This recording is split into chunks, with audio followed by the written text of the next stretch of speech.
Buenas noches, mis amados hermanos. Bueno, Dios es bueno. Todo el tiempo. Dios es bueno. Dios es bueno. Todo el tiempo es bueno. Él no es bueno por lo que hace, Él es bueno por lo que es. El ser humano tiene que demostrar que es bueno por el obrar. Dios es bueno por lo que Él es, no por el obrar. Que lo conocemos por el obrar, pero Él es bueno en gran manera por lo que es. Y vamos a abrir la palabra de Dios en Marcos,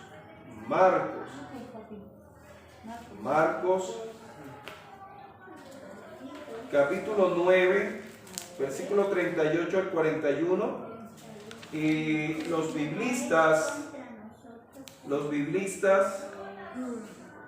Marcos capítulo 9, versículo 38 y 40, y dicen los biblistas y estudiosos bíblicos que Marcos fue la primera epístola escrita del Nuevo Testamento, o en la cual se empezó a hacer la recopilación. Juan Marcos. Y dice así la maravillosa, poderosa y vitamínica palabra de Dios para su vida y para la mía. Juan le respondió a Jesús diciendo: Maestro, hemos visto a uno. ¿A cuántos?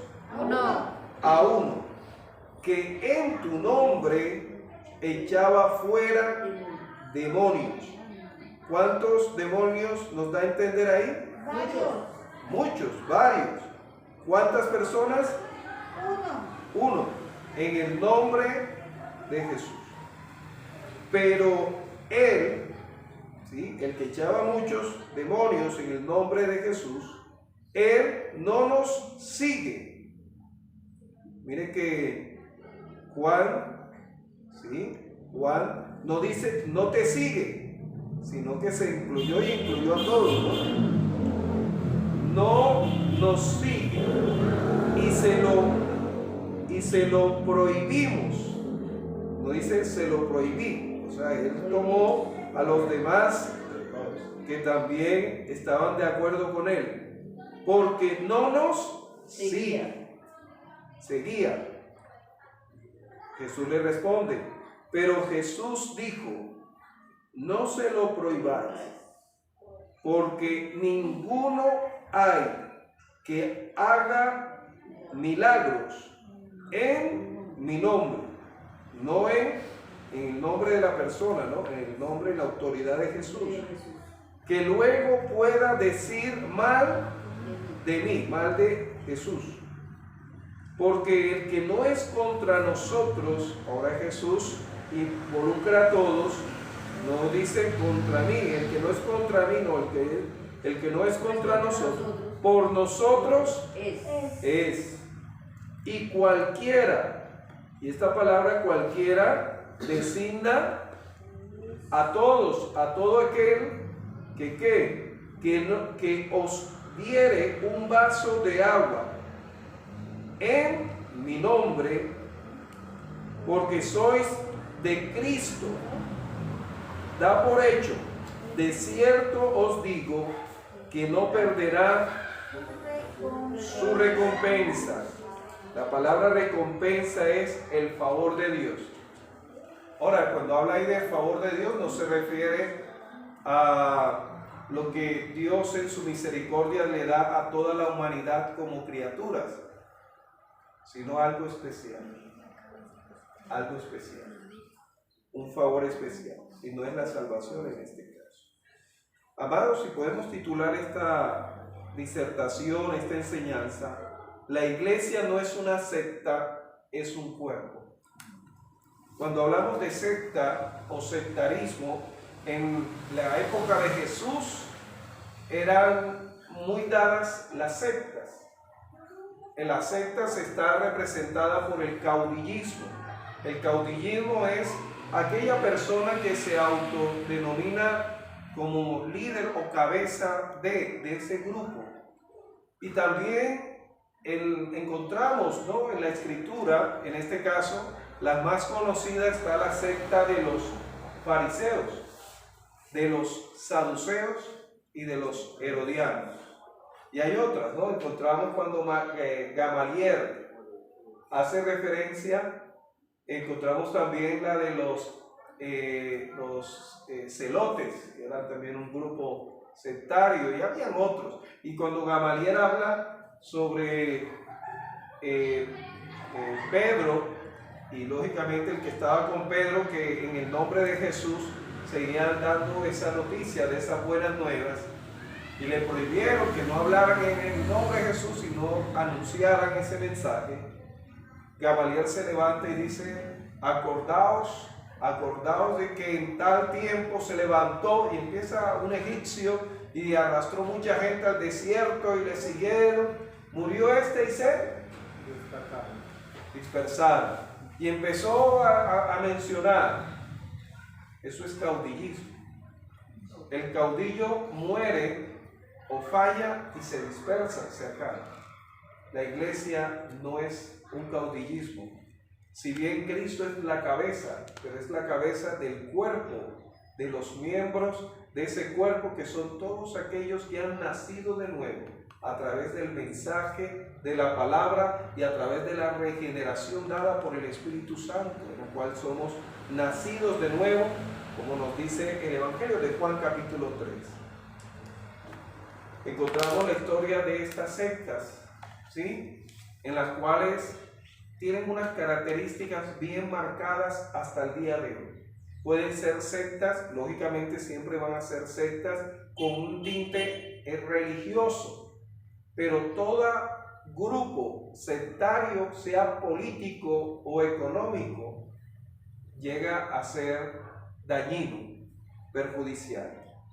Encontramos que Juan responde, dice: Juan le respondió diciendo. Ahora, ¿por qué Juan responde a Jesús? Y este Juan es, nos dice la Biblia, de que Jesús tenía muy cercanos a ellos a Pedro, Jacobo y Juan, el hermano de Jacobo, Juan. Y le responde a Jesús a razón de lo que nos dice el versículo 33 y 37. ¿Quién es el mayor? Ellos venían disputando quién era el mayor, quién era el más importante. Y Jesús habla tomando como ejemplo a un niño. No tomó a un fariseo, no tomó a un herodiano, no tomó a un saduceo, tomó a un niño. Y tomando ese niño, que en la época antigua, la infancia, e incluso hasta el siglo XX, la infancia era menospreciada. En las iglesias, solamente sea cual sea, solamente habían sillas para adultos. Los cuentos que la mayoría de nosotros leímos no eran cuentos para niños, ¿sí? Nos contaban anécdotas, leyendas, pero los cuentos no vinieron a ser para niños, sino a partir de más de la mitad del siglo XX, porque nos habían enseñado a que los niños no son personas, porque no eran adultos. Le habían enseñado. Ahora, cuando hablamos de ser personas, no quiere decir que no sean gente, eran gente, pero no personas. Le decíamos, son unas personitas. No. Los niños y los recién nacidos son personas. Incluso esa célula, cuando se une, esas dos células se unen en el vientre de esa mujer, de esa progenitora, ya es una persona, es un ser humano. Pero no tiene cuerpo, no tiene... Sí, es una célula humana, es una persona. El Dios a través de los salmos lo dice. Es persona. Pero encontramos entonces quién es el mayor. El Señor, tomando ese ejemplo en la cual indignó a muchos, a un niño. En la antigüedad se cuidaba, y no es malo, cuidar a los ancianos, se cuidaba a los más fuertes. Acuérdense que en la antigüedad el más fuerte es aquel que no solamente fuerte intelectualmente, sabio, sino físicamente. Al débil lo dejaban abandonado, aislado. A los niños igualmente. Y encontramos que Jesús toma como ejemplo de grandeza, de ser el mayor a un niño. Y encontramos las características por las cuales el Señor lo ilustró de esa manera. Y eso lleva a que Juan, siguiendo lo que Jesús había ilustrado con el niño, dice, y Juan le respondió diciendo, Maestro, sobre lo que tú has dicho, mira lo que está sucediendo. En primer lugar, ahí Juan empieza a dar las características de ser sectario, de creer que somos privilegiados más que otros. Dios no hace acepción de personas. El que unos tengan recursos materiales no nos hace mejores que otros. O el tener estados carenciales no nos hace mejores que otros.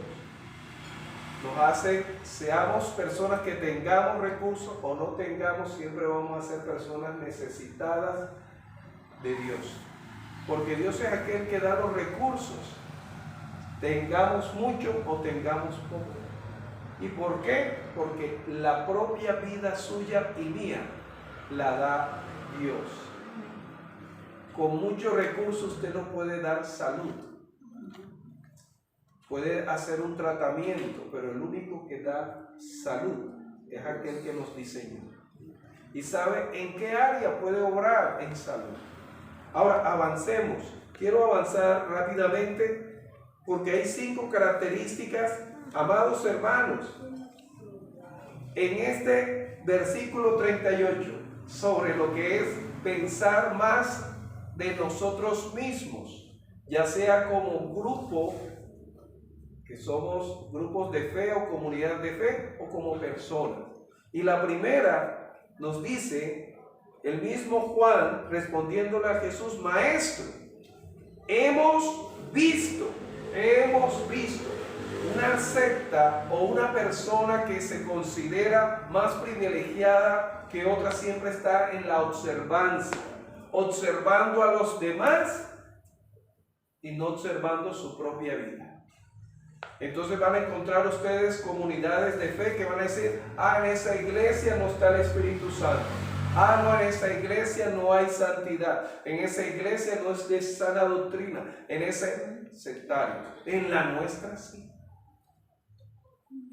¿Sí? Esa hermana, mire cómo ora. Esa hermana, mire cómo lee la Biblia. Pero no miramos nuestra propia vida. Y la Biblia nos dice en el Salmo 139, examíname, oh Dios. Es una radiografía que Dios nos permite vernos a nosotros mismos. Y Juan dice, hemos visto a uno. Ahora empieza, esa es la primera, la observancia. Tenemos que tener cuidado sobre la observancia. Caer en la observancia. Y luego nos dice, a uno que en tu nombre echaba fuera demonios. Ahora nos dice una sola persona. Y esa sola persona no nos dice el nombre de ella, nos dice que era una sola, que utilizando la autoridad de nuestro Señor Jesucristo. Cuando habla de nombre, habla de identidad, pero aquí nos habla de autoridad. La iglesia tiene en el nombre de Jesús la autoridad. Un presidente o un gobernante delega autoridad a un embajador, delega a un funcionario su autoridad para que lo represente. Nosotros somos, dice segunda de Corintios, capítulo 5, que somos embajadores de Cristo aquí en la tierra.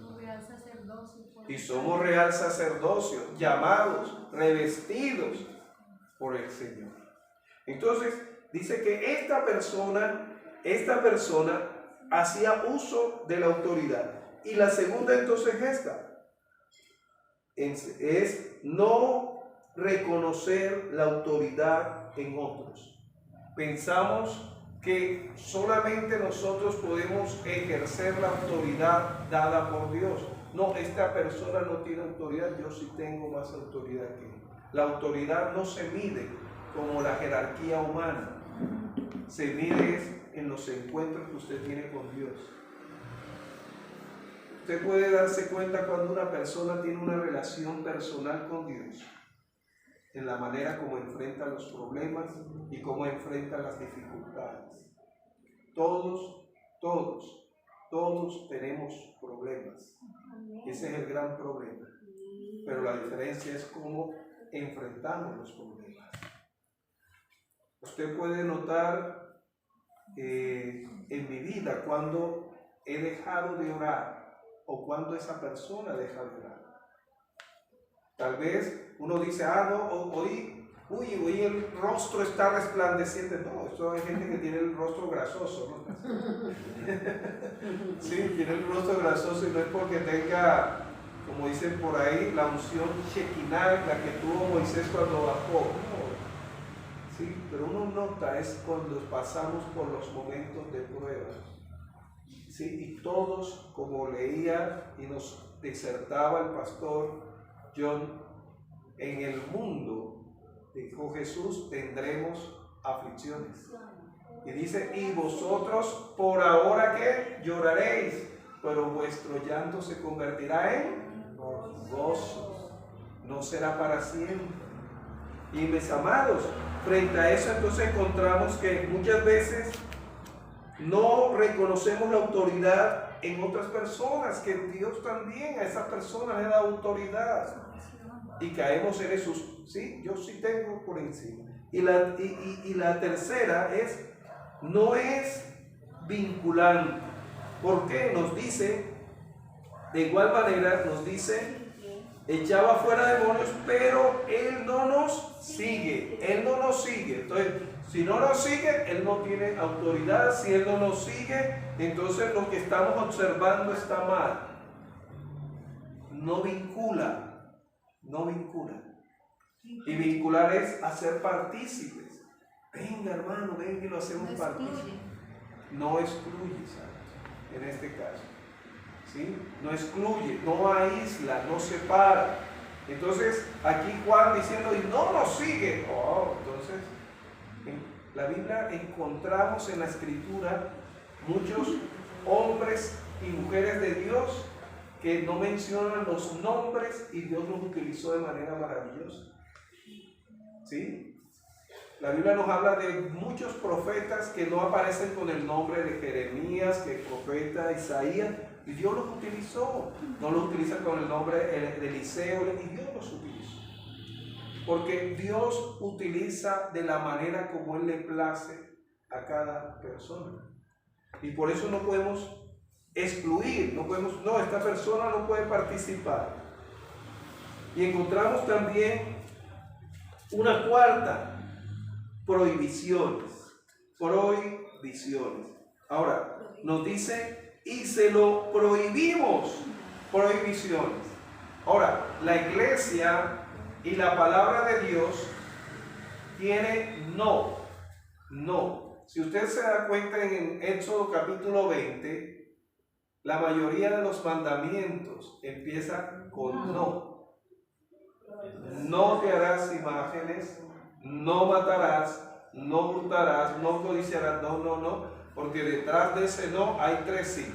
Si te amo, si te cuido, si te proveo. Dios, detrás de ese no es un Dios negativo. Ahora bien, la prohibición, a lo contrario del no, es que la prohibición limita, paraliza. ¿Sí? Cuando usted prohíbe, no le dice a otra persona por qué le está prohibiendo, o también no le está diciendo ahora qué debe hacer. Miren que nos dice, y le prohibimos. El Señor no estaba ahí, la persona que estaba echando fuera, no, le prohibimos, y el Señor se dijo, bueno, ¿y ahora yo qué hago? en el nombre de Jesús estaba con la autoridad de Jesús procediendo y me prohibieron, ¿y ahora qué hago?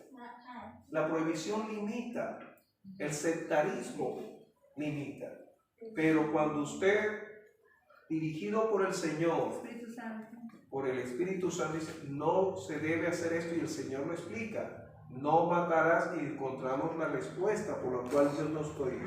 Entonces, amados hermanos, y la quinta ya se aísla, y dice, porque no nos seguía. Nuevamente, no nos seguía, aísla. Hay muchas congregaciones que si se vuelven aquellas en las cuales vivimos de la observancia de lo que otro hace, de lo que otro no hizo y no de lo que Dios quiere que hagamos, no vamos a hacer iglesia, no vamos a hacer cuerpo. ¿Sí? No vamos a hacer cuerpo. Y cada parte del cuerpo tiene una función específica. Si la mano anda siempre pendiente de lo que hace el pie, se olvida de lo que le toca hacer. ¿Conoce usted personas así? Que siempre sus ventanas están mirando al vecino, mirando a la vecina y no mira su propia vida para asumirla. Encontramos también que no reconoce la autoridad en nosotros, es decir, que yo puedo aprender de todos, puedo aprender de un niño, de una niña, y por eso Jesús cogió a un niño. Podemos aprender de una persona mayor o un adulto mayor. Podemos aprender si tiene la autoridad de Cristo, si tiene la autoridad de Cristo. La Biblia nos habla de Josías, que Dios le dio la autoridad de ser rey a los 8 años. ¿Usted se imagina que en Colombia tengamos un presidente de 8 años? Y hubo otro de 7. Y hubo también otro de 7 que fue escondido. Sí. Y en la casa hay niños que tienen autoridad. Así es, escondido. Y encontramos, mis amados hermanos, que la autoridad que viene de Dios no tiene edad, no tiene margen de conocimiento terrenal, porque es de Dios, no es humana. Y termino también. Tercero, no es vinculante, excluye a otros, debe incluir a otros, hacer partícipe a otros. Y cuarto, no caigamos en las prohibiciones. ¿Se acuerdan? No haga esto. ¿Y por qué? ¿Por qué no? ¿Pero por qué no? Tiene que usted explicar por qué no. ¿Por qué no? ¿Sí? La Biblia dice, cuando Jesús vio que Pedro sacó la espada, le dijo, Pedro, vuelve tu espada. ¿y por qué? ¿Qué le dijo? Porque la espada mata. El Señor siempre no nos va a dejar con el no, sino también el por qué. 39 dice, pero Jesús dijo, no se lo prohibáis porque ninguno hay que haga milagros. Así es. Y luego encontramos cómo Jesús ahora nos va a hablar de cómo debe ser nuestra vida como iglesia y como cuerpo. Dice el versículo 38, dice que está articulada, unida, no uniforme, sino unida. Pero Jesús dijo, no se lo prohibáis, porque ninguno hay en que haga milagros en mi nombre, que luego pueda decir mal de mí. Es decir, aquella persona a la cual Dios da una autoridad y Dios lo utiliza en esa autoridad, siempre cuando falle o que acierte o actúe bien, siempre va a decir, el Señor es por tu gloria, es para tu alabanza. Si la persona no lo está haciendo así, él dará cuenta a Dios, ella dará cuenta a Dios. Pero ninguna persona puede atribuirse que la autoridad que Dios le ha dado es por privilegio propio. Y también Jesús nos habla de que estar unidos. Dice, porque el que no es contra nosotros, por nosotros es. El que no está contra nosotros está a nuestro favor. a nuestro favor. Y luego dice la recompensa de aquellos que hacen uso bien unidos de la autoridad que está en el nombre de Jesús. Y cualquiera que os diere un vaso de agua en mi nombre. Acuérdense que en la antigüedad el agua era el oro, era valioso. Las civilizaciones sobrevivieron por el agua y construían cerca las aguas, y cuando eran desiertos cavaban para encontrar ríos subterráneos. El agua. Y dice, y cualquiera que os diere un vaso de agua en mi nombre, porque sois de Cristo, de cierto os digo, no perderá el favor de Dios. La fe. Saciar. Ahora cuando habla de agua, habla de ese líquido vital, pero también habla de lo que usted necesite en ese momento. Que Dios utilice esa persona para lo que usted necesite en ese momento. El agua, hemos compartido eso. El hombre puede vivir, el ser humano, 7 días sin comer, pero sin tomar agua, horas, poco tiempo. El cuerpo empieza, exacto, el cuerpo empieza a, el agua o el líquido que tenemos a absorberlo y empieza a secarse, nuestros labios a quebrajarse, todo eso, nuestra lengua. La higiene. Y la higiene. Y el Señor dice que todo aquel que llegue a satisfacer la necesidad de usted como hija, como hijo de Dios, el favor de Dios le alcanzará. Amén. El favor de Dios será con ellos. Amados, somos iglesia porque somos el cuerpo de Cristo y Cristo es la cabeza. Dios ha de utilizar personas para que extiendan ese vaso de agua, que suplan esa necesidad que usted tenga, porque Dios lo va a hacer en la autoridad que le ha dado. Amén. Vamos a orar. Amado Dios, a ti damos gloria y honra. Te damos gracias, Señor, porque nos llamaste, Señor, no a la observancia, sino primeramente a examinarnos a nosotros mismos. Tu palabra dice, Señor, que tenemos que, oh Dios, examinarnos. Ayúdanos, Señor, a mirarnos a través de tu palabra. Ayúdanos, Señor Dios, a ser personas que vinculen a otros, hagan partícipes a otros. También, Señor, te rogamos, Señor, que podamos reconocer que así, Padre bendito, Señor, como tú nos utilizas, también utilizas a otros para corregirnos, para instruirnos, para edificarnos. Te imploramos también, Señor, que nos ayudes, Padre Santo, Señor, a que de igual manera, si vamos a hacer alguna corrección, tengamos la explicación por la cual se debe hacer esas correcciones. Te lo imploramos.